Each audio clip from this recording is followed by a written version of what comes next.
Hey all, Dave here. Welcome to my main channel where I mostly discuss topics related to philosophy and atheism. In this video, I'm going to be discussing something atheism related. Well, sort of. I'm responding to a recent video from Cameron Bertuzzi of Capturing Christianity where he has 3 more questions for atheists. Cameron's video is just a short and my response will be short too. Anyway, let's just get straight into it with the first question. All right, I've got 3 more questions for atheists. Here is number 1.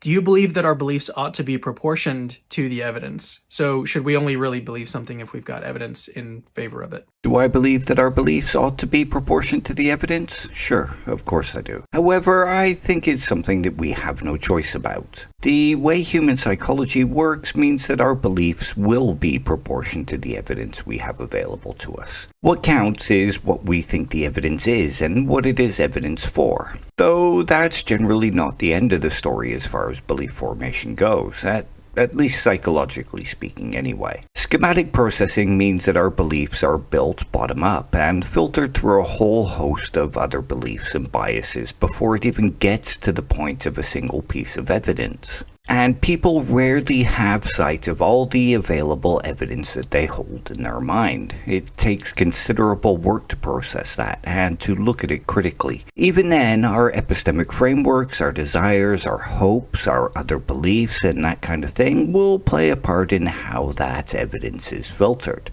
It's why I generally dislike the phrase, theists believe things without any evidence, because everyone believes things based on the evidence they have available to them. What matters is how that evidence is processed. I have a couple of videos on my channel. One is a brief talk about evidence and one is atheists and belief, and they talk about these kind of ideas. So I'll leave links in the description. Number 2 is, if we could verify that some miracle actually occurred, would that give us a reason to think that God exists? And again, this is contingent on whether or not we could actually verify that the miracle happened. Sure, a verified miracle could give us some reason to believe that God exists. The problem is, how would we go about verifying such a miracle happened? If a miracle is the suspension and breaking of natural laws, then how would we verify that happened? And how would we verify that it was the suspension and breaking of natural laws rather than simply us having a faulty understanding of how the natural laws work? We could argue here that we have testimony of miracles occurring,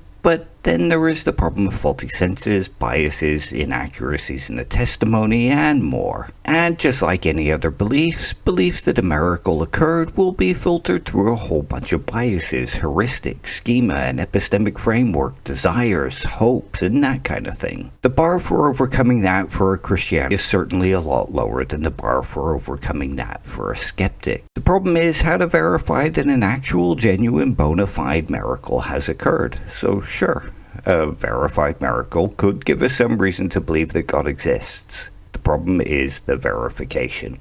All right, number 3, and this is my final question. If you're an atheist that cares about truth and thinks that we should proportion our beliefs to the evidence, but then you also think that we've got this unique way to verify whether or not God exists through studying miracles, how many of the millions of miracle reports throughout history have you actually deeply investigated? So there's a little bit of shadiness going on here from Cameron. The question sounds like it follows on from the other 2, but there is a sleight of hand that gets played. The first question asks if we should proportion our beliefs to the evidence. The second asks if verified miracles would count as some reason to believe God exists. But the third asks us why we as atheists aren't going out and investigating the millions of miracle claims that are out there. Not why the miracles we have been presented with aren't convincing, or why those we've been presented with don't give us reason to believe God exists. Instead, it's why we aren't going out and investigating the millions of miracle claims out there. I've already mentioned the problem with verifying miracle claims. It's something that's almost impossible, at least from an epistemic standpoint. Just as it's impossible for someone to go out and investigate the millions of miracle claims out there. I mean, if we take the answer to the first and the second question, we could say that our beliefs are proportioned to the evidence in discounting claims of miracles until we're presented with one that can overcome that high epistemic bar that's set by our limited knowledge of the natural laws and how the universe works. as well as by understanding the problems of testimony for miracles. Instead, it's up to those who want us to overcome that bar to give us the pole to help us make that high jump. And who has time to go out and investigate these millions of claims? I certainly don't.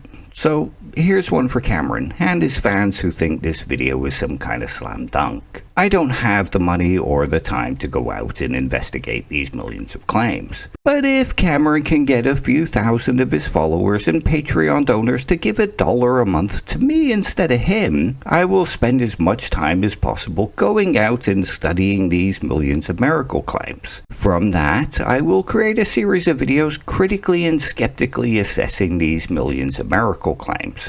Perhaps one of them may even change my mind about the existence of miracles and the existence of God. Perhaps I'll even become a Christian. Hell, think of that, converting a lifelong atheist and someone who has argued against the existence of God their entire life. Imagine the press you could create from that. Is losing $1 a month from a few thousand of your followers worth the saving of my soul, Cameron? Hell, I would even consider a few thousand Christians donating $1 a month for at least 12 months to be a miracle and evidence for the existence of God. The greater the amount, the greater the miracle. My Patreon link is in the description if you and your fans want to try to save my soul. Anyway, that's it for this one. Just a very short one this time around. Don't forget to like, share, subscribe, etc., etc. See you all again soon. Until then, I hope life treats you amazingly. Take care. Bye.